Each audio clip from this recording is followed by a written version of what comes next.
right, what's up, everybody? Cinephile Mike here, and I am talking with the co-writer and director of Villa Encanto, Joel Perez. Joel, thank you so much for taking the time to meet with me. Thanks for having me. Excited to be here. Yeah. So, talk to me a little bit. How does it feel to have your film as part of the Colectivo series at the Tribeca Film Festival?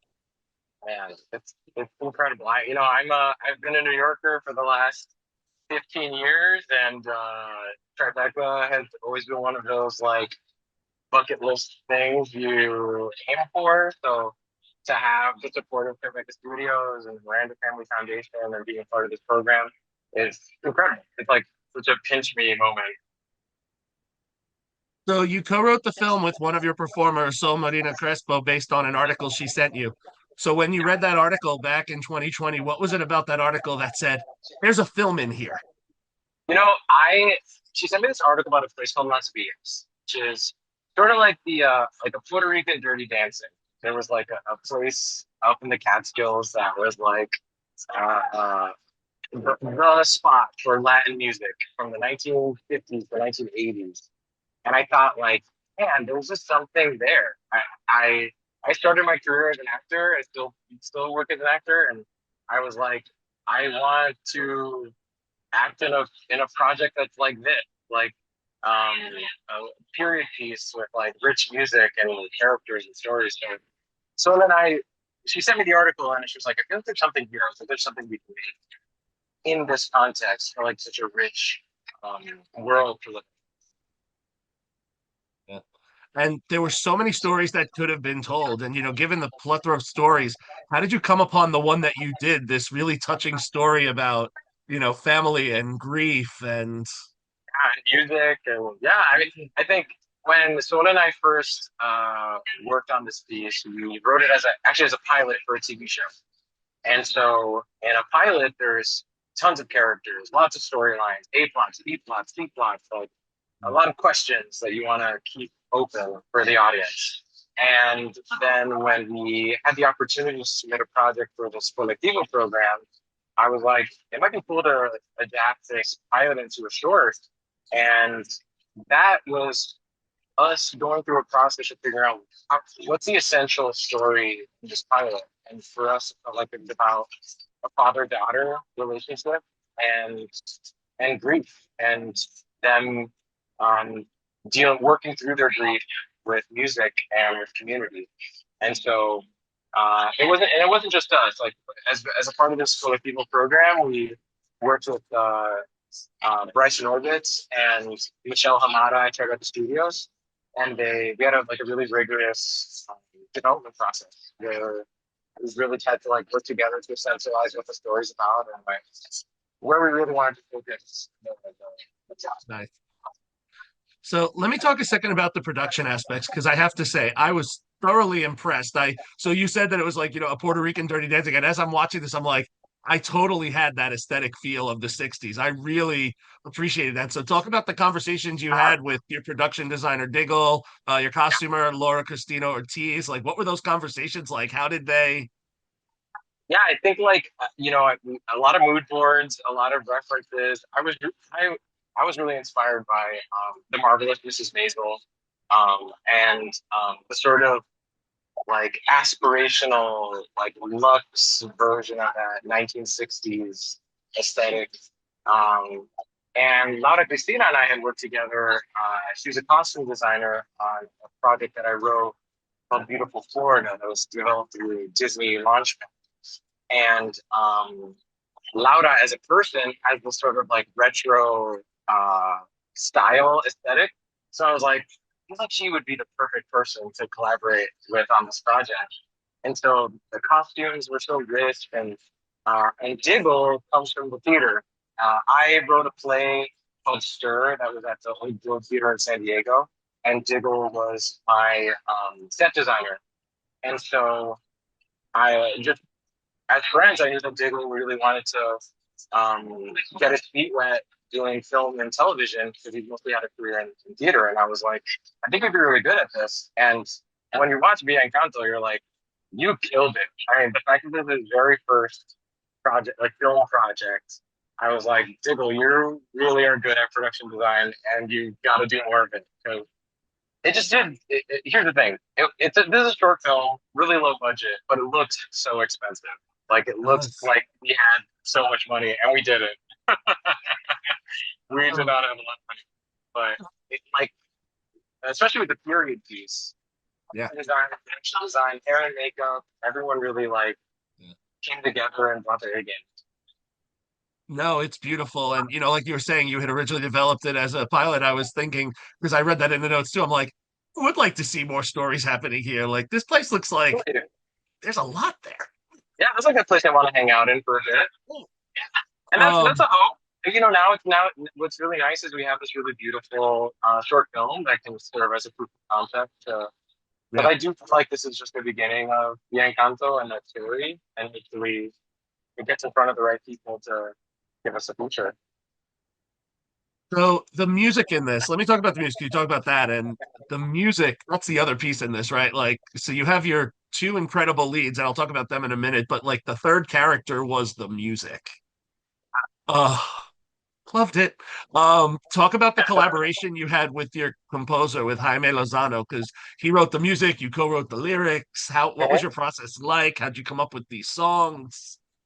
It's funny because that was something that developed during production or during pre-production, where the initial intention was just to use music from the era, just to like license some songs from Tito Puente and Gran Combo, like these iconic um, musicians of the time. And then when we started producing it, we're like, that's gonna be so expensive to license these songs, but we're gonna like blow our whole budget on music. And so I think it was the folks at Tribeca were like, "What if you had original music?" And I was like, "Huh, that's not really what I intended, but that's actually a really great idea."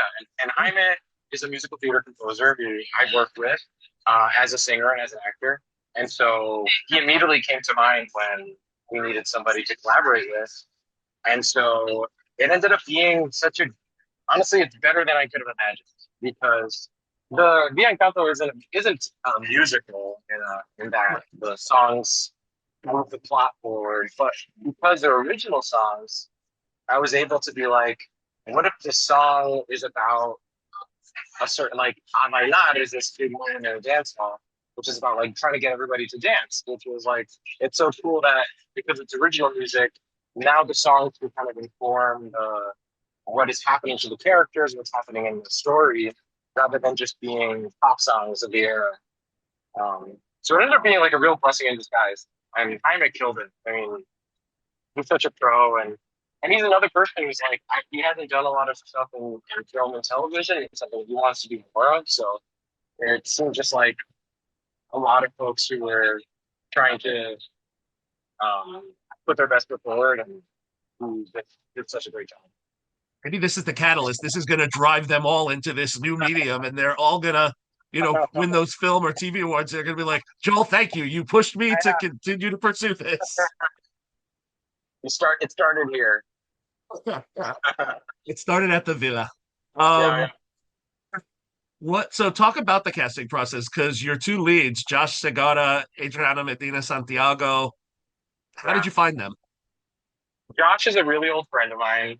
Okay. We've known each other for many, many years in New York City, and he's one of those guys that, like, as an actor, we're like always up for the same things, and it's always like, who booked it? And like, oh, Josh booked it. That makes sense.